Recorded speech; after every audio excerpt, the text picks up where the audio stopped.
तो इसमें इस कथा के आरंभ में जो भृगुवंशी शौनक जी हैं, ये शौनक आदि जो है वो 88,000 ऋषिगण हैं। और यही ऋषिगण जो थे वही हमारे पहले यही जैसे आजकल होते हैं सांसद विधायक, वैसे ऋषिगण ही हमारे सांसद हैं और मुनिगण विधायक हैं। यही सारा विधान बनाते थे, सब कुछ यही करते थे। इसलिए उनका जो संविधान था उसमें बहुत दीर्घायु लोग होते थे और बहुत दिनों तक जीने का अवसर प्राप्त होता था। लेकिन जब वो संविधान ऋषि संविधान बदल गया, अब संविधान जो नया लगा उसमें तो सब नाश ही नाश चल रहा है। तो ये ऋषिगण जो है बैठ करके और संविधान बनाते थे, लोक कल्याण के लिए उपाय बनाते थे। एक बार की बात है कि नैमिषारण्य तीर्थ में सूत जी का आगमन हुआ। तो सूत जी बड़े महान थे। लिखा है सूत जी का जो जन्म हुआ था वो यज्ञ में हुआ था। ये अयोनिस थे। लिखा है सूत्याम सूत समुत्पन्ना यज्ञ प्रथमे हनि। राजा पृथु यज्ञ कर रहे थे, प्रथम दिन ही इनकी उत्पत्ति हुई। जहाँ पर सोमलता, सूती कहते हैं, जहाँ पर यज्ञ में सोमलता का रस निकाला जाता है वहीं से उत्पन्न हो गए। तो जजमान क्षत्रिय थे और सूती को ब्राह्मणी मान लिया गया और इनका जन्म हो गया। और एक सूत जाति होती है, वो सूत जाति जो होती है कहते हैं ब्राह्मण्याम क्षत्रिया जाता सूता। जो ब्राह्मणी में क्षत्रिय से उत्पन्न होता है सूत होता है, वो चौथे वर्ण का माना जाता है। ये सूत जी परम ज्ञान संपन्न थे, ये अयोनिस थे, ऐसे दिव्य ज्ञान से संपन्न थे। ऐसे सूत जी को देख करके, और क्योंकि सूत जी को यहाँ बताया गया है कि महामतिम, सूत जी महामती थे। महामती कहते हैं कि महति मति यस्य सा महामती। महत माने होता है ब्रह्म में। महान कौन है? ब्रह्म, उससे महान कोई दूसरा नहीं। महतो महीयान, वो महान से महान है। तो जिसकी ब्रह्म में रति हो उसे कहते हैं महामती, महति रति। अथवा जिसकी जो है तत्व ज्ञान में महान माने ज्ञान हो गया तो महति मति ही अस्सी। जिसके जो है बुद्धि दिव्य ज्ञान में हो, तत्व ज्ञान में हो, जिसकी मति वैराग्य में हो, उसका नाम महामती। यहाँ सूर्य जी का विशेषण दिया गया महामती। ऐसे महामती सूर्य जी से शौनक जी प्रश्न करते हैं। शौनक जी क्या है? शौनक जी के विषय में बताया गया है कथामृत रसास्वाद कुशलः शौनको ब्रवीत। ये जो है कहते हैं रस का स्वाद सब लोग लेते हैं, हर व्यक्ति लेता है। रस कितने होते हैं? 6। उसी में लोग वही रस लेते रहते हैं और इसी में जन्म जन्मांतर बीत जाते हैं उन्हीं रस को लेते हुए, और उनसे तृप्ति नहीं होती। जानते हैं मधुर, कटु, तिक्त, रसा, कसाय, इस प्रकार से आम्ल और नमक, इस प्रकार से ये 6 रस होते हैं। इन 6 रसों को आस्वादन सब लोग करते हैं। लेकिन ये जो कथा जो प्रश्न करने वाले हैं शौनक जी, वो क्या है? वो किस रस का स्वाद चाहते हैं? कहते हैं कि अमृत रस का स्वाद चाहने वाले हैं वो, कि कथा रूपी जो अमृत रस है उसके आस्वाद में कुशल है। ऐसा होना चाहिए, कल्याण इसी से होगा। जो कथा रूपी जो अमृत रस है, कथा रूपी जो अमृत रस है, कौन? ये जो है जो भगवत कथा रूपी जो अमृत रस है, उस रस के आस्वादन में जो कुशल है, ऐसे समझिए। ऐसे जो है प्रश्न करने वाले श्रोता हैं और वक्ता तो महामती है। कुशल माने होता है, वास्तविक कुशल शब्द का अर्थ जो बताया गया है कि कुशान लातीत कुशला। कुशल कहते हैं जो कुशा को उचाड़ लावे, उखाड़ ले, उखाड़ने में कहीं कुशा उसको लगे नहीं, समझो कुशल है। लेकिन यहाँ पर जो है कुशल शब्द का अर्थ है कि जो भगवत कथा अमृत रस का जो आस्वादन में कुशल है, वो कुशल है, वास्तविक कुशल वही। ऐसे जो है ये शौनक जी ने प्रश्न किया। सूची से कहा कि हमको कथा सार हमको चाहिए, कथा का सार, क्योंकि कथा तो हम बहुत सुन चुके हैं। 1,00,000 श्लोकों का जो महाभारत ग्रंथ है उसकी कथा हमने सुना, बहुत पुराणों की कथा हमने सुनी है, लेकिन अब कथा सारम, मुझे कथा सार चाहिए। सूताख्यायी कथा सारम मम कर्णरसायनम, जो हमारे कर्णों के लिए, स्तोत्रों के लिए, कर्ण के लिए जो रसायन हो, रसायन माने औषधि, कैसा औषध, ऐसा औषध हमें चाहिए जो संसार सागर के बंधन से मुक्त करा दे। यही ये औषध रूपी जो है कथा का सार चाहिए, क्योंकि सबसे बड़ा रोग यही है, सबसे बड़ा रोग यही है। लोग समझ नहीं पाते हैं अन्य रोगों का की जो है लोग इलाज जो है चिकित्सा कराते हैं अन्य रोगों की, लेकिन जो सबसे पुराना रोग है वो क्या है समझना चाहिए। कहा गया है कि को दीर्घ रोगो भव एव साधो और किमौषधम तस्य विचार एव। सबसे पुराना रोग कौन है? कहते हैं भव एव साधो, ये भव सागर। भव क्या है कि पुनरपि जननम पुनरपि मरणम पुनरपि जननी जठरे शयनम, यही पुराना रोग है। बार बार माँ के गर्भ में जाना, गर्भ की पीड़ा को सहन करना, उत्पन्न होना, मरना, जीना, ये अनेक प्रकार जो अनेक योनियों में जाना, उन योनिगत कष्टों को सहन करना, ये सब क्या है? यही सब जो है यही भव है। तो यही सबसे बड़ा रोग है, दीर्घकालिक, यानी कब से चला रहा है। तो इसकी जो है दवा क्या है, औषध क्या है? कहते हैं तस्य विचार है, उस परमात्मा का विचार, उसका चिंतन, आत्मचिंतन, परमात्म चिंतन, यही उसकी दवा है। जब तक ये चिंतन नहीं करेंगे कि मैं कौन हूँ, परमात्मा कौन है, तब तक की कल्याण नहीं होने वाला है।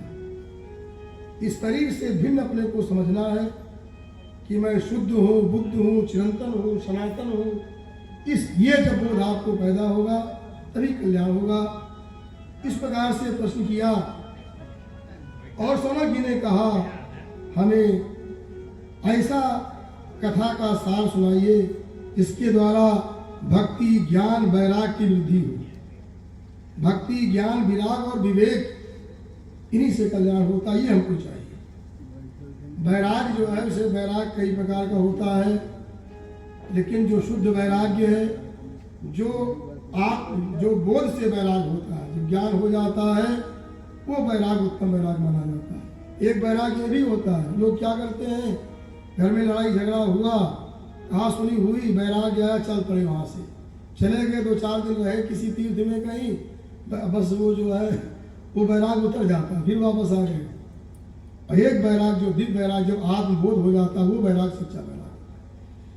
तो शौनक जी ने कहा भक्ति, ज्ञान, विराग और विवेक की जिससे वृद्धि हो, मोह दूर हो जाए, जो सांसारिक मोह है, शारीरिक मोह दूर हो जाए। और दूसरा ये है कि भगवान कृष्ण की प्राप्ति का जो शाश्वत साधन वो बताइए, ऐसा साधन बताइए जो निरंतर भगवान श्री कृष्ण की प्राप्ति रहे, निरंतर भगवान की सन्निधि बनी रहे भगवान श्री कृष्ण की। क्योंकि आप गुरु हैं, क्योंकि जो पुराण का उपदेशक होता है, धर्मशास्त्रों का उपदेशक होता है, वास्तविक वही गुरु होता है। ये सारे मंत्र हैं, इन इतने मंत्रों का उपदेश करने वाला वही परम गुरु होता है। पुरानी परंपरा ही थी, गुरु परंपरा जो पहले की थी, वो उनसे पढ़े वही गुरु होते चले जाते थे। आजकल जो कान फूंक दिया बस वो गुरु बन गए, बाकी कोई गुरु नहीं। इस प्रकार से ये जो कहते हैं कि आप गुरु हमारे, शौनक जी ने कहा कि चिंता मणिर्लोक सुखम सुरद्रु स्वर्ग संपदम प्रयक्षति गुरु प्रीतो वैकुंठम योगि दुर्लभम। एक चिंतामणि होती है, ये मणि होती है, इसका नाम चिंतामणि।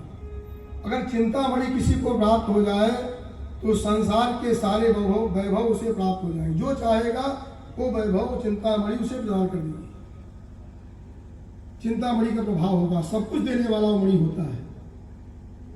और अगर जो कल्पवृक्ष कल्पद्रुम जो स्वर्ग जो कल्प वृक्ष होता है, अगर वो किसी को प्राप्त हो जाए तो उससे स्वर्ग की संपत्ति की प्राप्ति हो जाती है। लेकिन अगर गुरु प्रसन्न हो जाए, गुरु माने होता है जो शब्दों का ज्ञान का उपदेश करने वाला गुरु होता है, और गुरु अगर प्रसन्न हो जाए तो वैकुंठम योग दुर्लभम, जो योगियों के लिए दुर्लभ है ऐसे वैकुंठ भगवान को ही प्रदान कर देते हैं।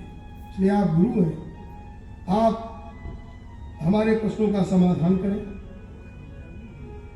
तो श्री सूत जी ने कहा कि सबसे बड़ा उपाय एक है जो मैं बता रहा हूं, श्रीमद् भागवतम। श्रीमद् भागवत जो है ये शास्त्र, श्रीमद् भागवत शास्त्र, ये क्या है, जिसको जो महाराज परीक्षित को श्री सुखदेव जी ने सुनाया था। इससे बढ़ करके दूसरा कोई मन शुद्धि का उपाय दूसरा कोई नहीं, क्योंकि जब तक मन नहीं पवित्र होगा, शुद्ध होगा, तब तक कल्याण संभव नहीं। तो मना शुद्धि के लिए सबसे बड़ा उपाय है श्रीमद् भागवत शास्त्र। इस प्रकार से, और ये भागवत कथा जल्दी प्राप्त नहीं होती। ऐसे तो सब जगह कथाएं हो रही हैं, लेकिन ये तत्व ज्ञान कहते हैं कि अगर कथा सुनने को मिल गया तो जन्मांतरे भवे पुण्यम तदा भागवतम लभेत। अगर जन्मांतर के पुण्य इकट्ठा होते हैं कई जन्मों के, तब श्रीमद् भागवत कथा श्रवण करने का शुद्ध अवसर प्राप्त होता है, व्यक्ति सुन पाता है। इसकी जो है तुलना, ये जो है बताया गया है कि जो भागवत कथा है, एक बार जो इंद्र भगवान देवताओं के साथ अमृत का कलश लेकर के पहुंचे सुखदेव जी के पास। जब सुखदेव जी राजा परीक्षित को भगवान की कथा सुनाने जा रहे थे, उस समय देवताओं ने जाकर के इंद्र ने श्री सुखदेव जी को प्रणाम किया और प्रणाम करके कहा, ये कथा जो है मुझे प्रदान कर दीजिए, और मैं अमृत का कलश लेकर के आए हैं। राजा परीक्षित को मृत्यु का भय है, इसलिए जो हमारा ये स्वर्ग का अमृत है, इस अमृत को राजा परीक्षित को मिला, ऐसा कहा। लेकिन श्री सुखदेव जी ने उनका परिहास किया इंद्र का, और कहा, सुखदेव जी ने कहा कि कोई वस्तु जो है कि पात्र में प्रकाशित होती है, उचित पात्र में उसकी शोभा होती है, अपात्र में शोभा नहीं होती है। ये कथा के योग देवता लोग नहीं है, इनको ऐश्वर्य चाहिए, इनको ज्ञान नहीं चाहिए, इनको भक्ति नहीं चाहिए, इनको चाहिए ऐश्वर्य।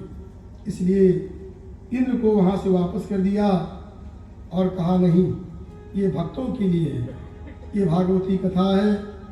इस प्रकार से कहा गया है जैसे, क्योंकि स्वर्ग के अमृत को तुच्छ कर दिया सुखदेव जी ने, कहा है बहुत तुच्छ है तुम्हारा स्वर्ग का अमृत, और ये कथा अमृत की तुलना में कुछ भी नहीं है।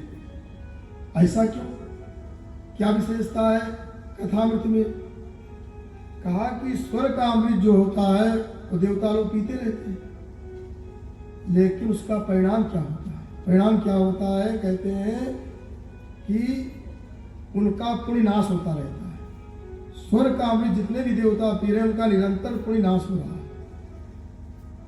क्षीणे पुण्य मर्त्य लोके विशंति, और जब पुण्य क्षीण हो जाता है तब इसी मनुष्य लोक में आना पड़ता है। तो जो पुण्य का नाश करे, और ये कथामृत ये पाप को नाश करती है। देखिए दोनों में जमीन आसमान का अंतर, एकदम विरोध। जो भागवती कथा है ये पाप को नाश करती है और जो स्वर्ग का अमृत है पुण्य का नाश करती है। कितना अंतर दोनों में। और जो कथामृत है यह ऊंचाई प्रदान करता है, देवताओं के सिर पर रख करके व्यक्ति भगवान के परम धाम को चला जाता है। और स्वर्ग का अमृत पीने वालों को नीचे आना पड़ता है, क्षीणे पुण्य मर्त्य लोके विषय, यहाँ आना पड़ता है। स्वर्ग का अमृत क्या देता है? पीने वाले विषयानंद भोग विलास यही देता है, वहां मिलता है। और ये कथामृत परमानंद परम आनंद की प्राप्ति कराने वाला ये कथामृत है। इसकी बहुत बड़ी महिमा है, कल्याण इसी से होगा। अगर नहीं इसको नहीं कोई पिया तो समझ लो बार बार इस न जाने कितनी जो 84 लाख योनियों हैं इसी में व्यक्ति भटकता रहता है और न जाने कितने प्रकार के कष्ट भोगता रहता है। ये मानव शरीर है, इसमें इस कथा की महिमा को समझना चाहिए। आगे एक बार की बात है कि नारद जी जा रहे थे और बड़ी चिंता में थे, बड़े वेग से जा रहे थे।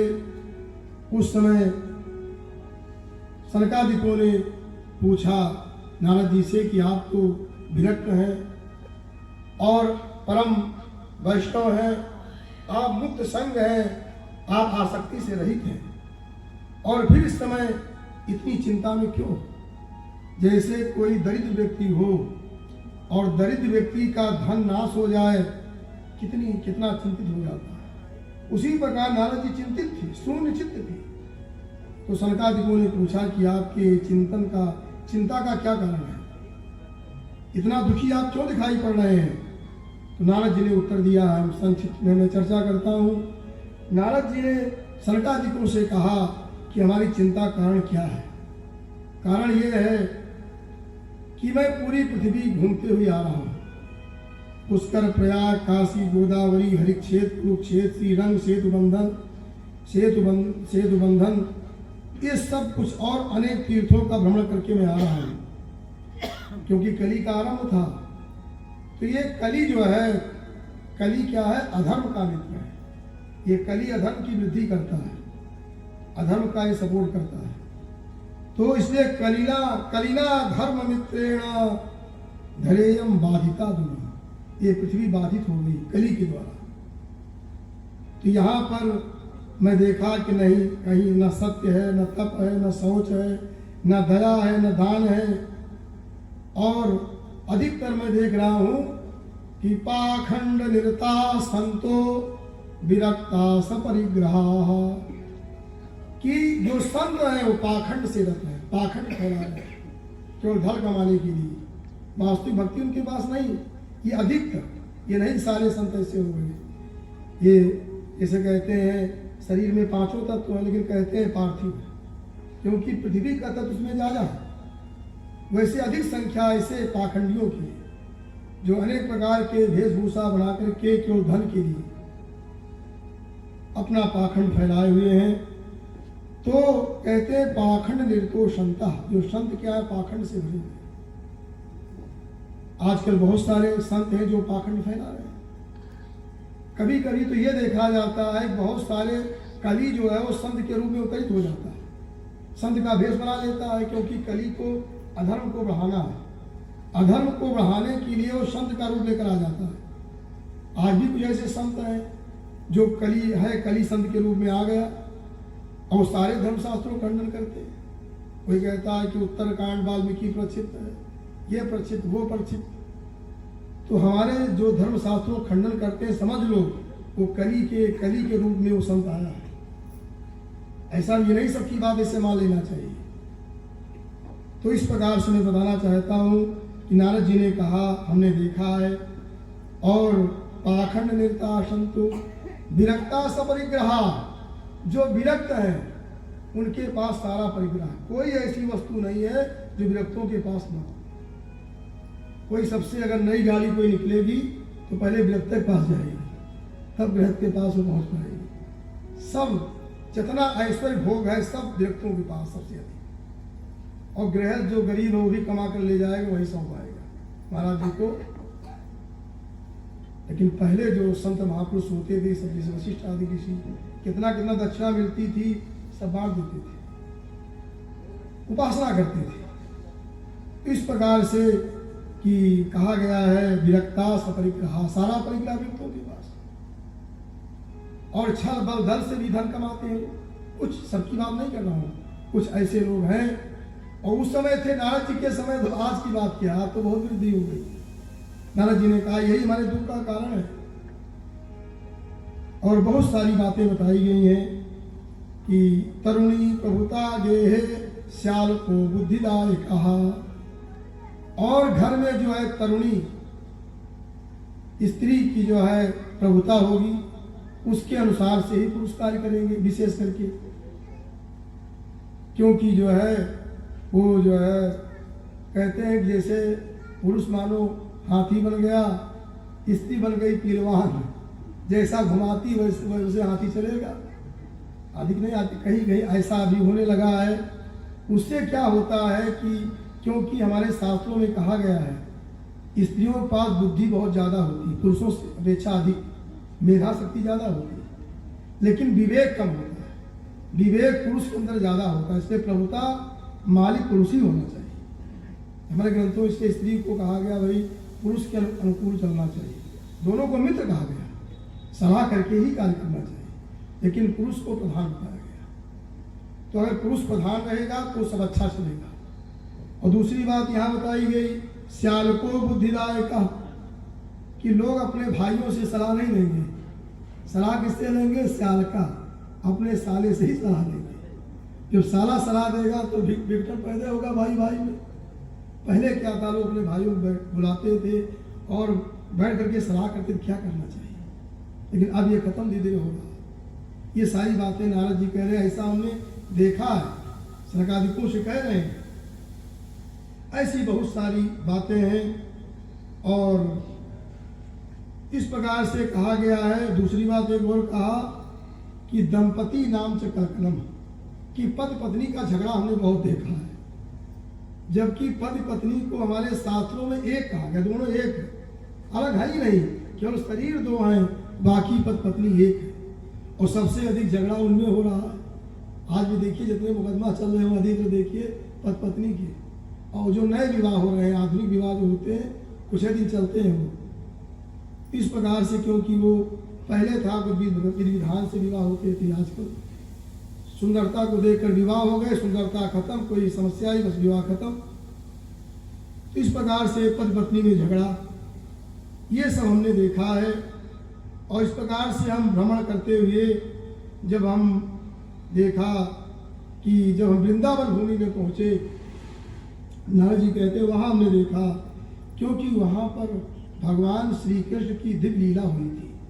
उस जब क्षेत्र में हमने पहुँचा, वहाँ भी हमने देखा कि एक स्त्री, युवती स्त्री थी, वो विलाप कर रही थी, और वहाँ पर दो वृद्ध जो थे वो मूर्छावस्था में पड़े हुए थे। उस जो युवती स्त्री रो रही थी, उसके साथ बहुत सारी स्त्रियां, अन्य स्त्रियां भी थी, वो बैठी थी। स्त्रियों को हमने देखा तो नारद जी ने सोचा यहाँ स्त्रियों के बीच में क्या जाए, थोड़ा रास्ता बदला। तो उस युवती स्त्री ने नारद जी को पुकारा। नारद जी ने कहा कि हमको उसने पुकारा, कहा हे साधु, एक क्षण के लिए हमारे पास आ जाओ। क्यों? साधु माने क्या होता है?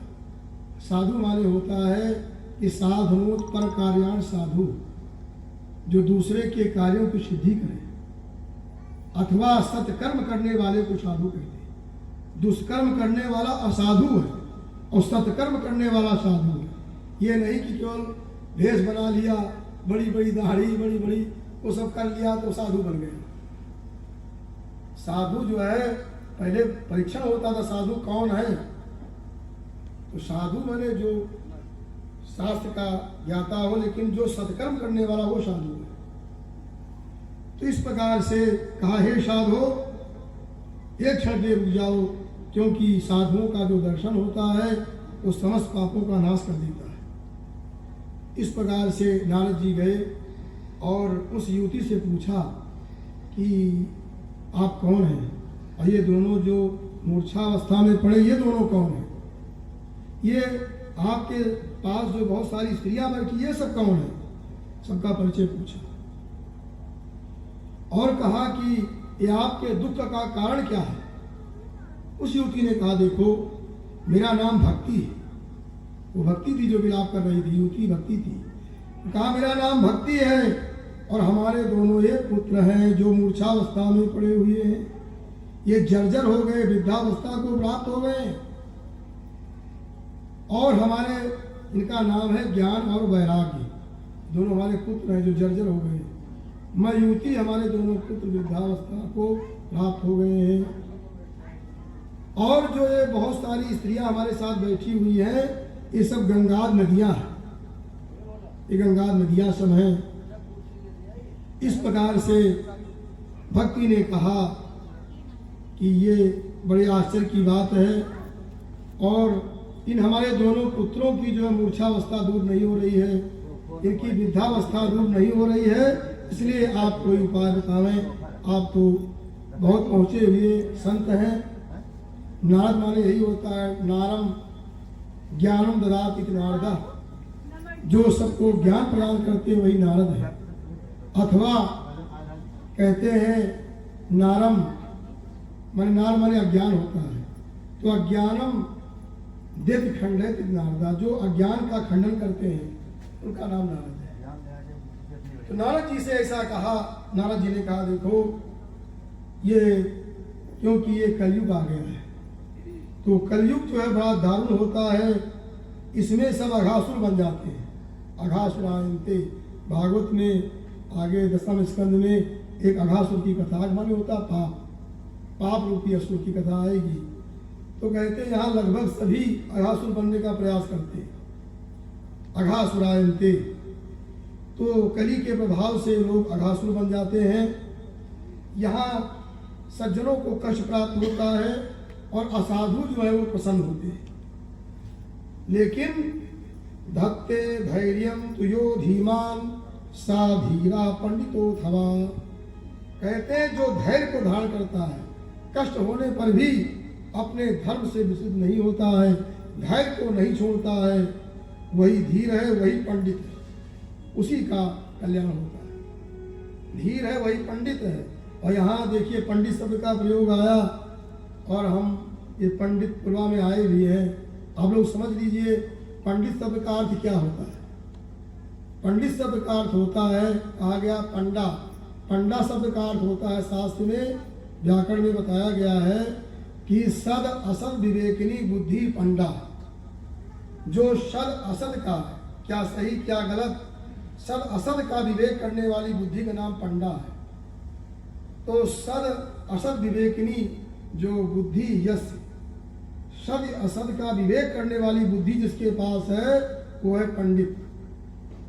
ऐसा गांव है, ये दिव्य गांव में आगमन हुआ है जहां पर लोग सद असद का विवेक करने वाले, क्या सही और गलत का विवेक करना, यही पांडित्य है, ये पंडित्य है। दूसरा वेदांत में कहा गया है, इसी पंडित शब्द की व्याख्या की गई है कि जो आत्म विषया बुद्धि ये शाम के पंडिता, ये सद, तो आत्म विषय बुद्धि जिनकी है वो लोग पंडित है। आत्मचिंतन करने वाली बुद्धि जिनकी है वो पंडित है, ऐसा कहा गया वेदांत में।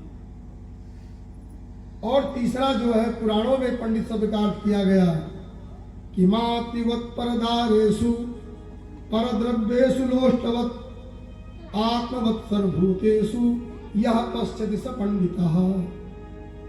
मातृवत् परदारेषु, जो दूसरों की स्त्रियों को मातृतुल्य दृष्टि से देखता है और दूसरे के धन को मिट्टी के ढेले के समान समझता है, उस पर लोभ नहीं करता है।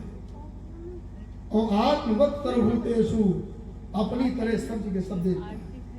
आत्मवत्, इसे मान लिया अभी हमको कोई गाली दे, हमको नहीं अच्छा लगेगा, हम दूसरों को गाली क्यों दें, हमारी कोई प्रशंसा करता है, प्रसन्न हो जाते। इस प्रकार से अपनी तरह सबको देखना वो पंडित होता है। तो पंडित शब्द की बहुत बड़ी व्याख्याएं हैं और ये पंडितपुर है। ये सौभाग्य के ऐसे गांव में कथा कहने का अवसर प्राप्त हुआ है, इसलिए यहाँ पांडित्यमयी कथा भी होनी चाहिए, क्योंकि पंडितपुर है तो कथा भी वैसी होनी चाहिए, पांडित्यपूर्ण होनी चाहिए। इस प्रकार से नारद जी ने कहा कि व्यक्ति को धैर्य धारण करना चाहिए, घबराना नहीं चाहिए। और इस प्रकार से उन्होंने कहा, नारद जी ने कहा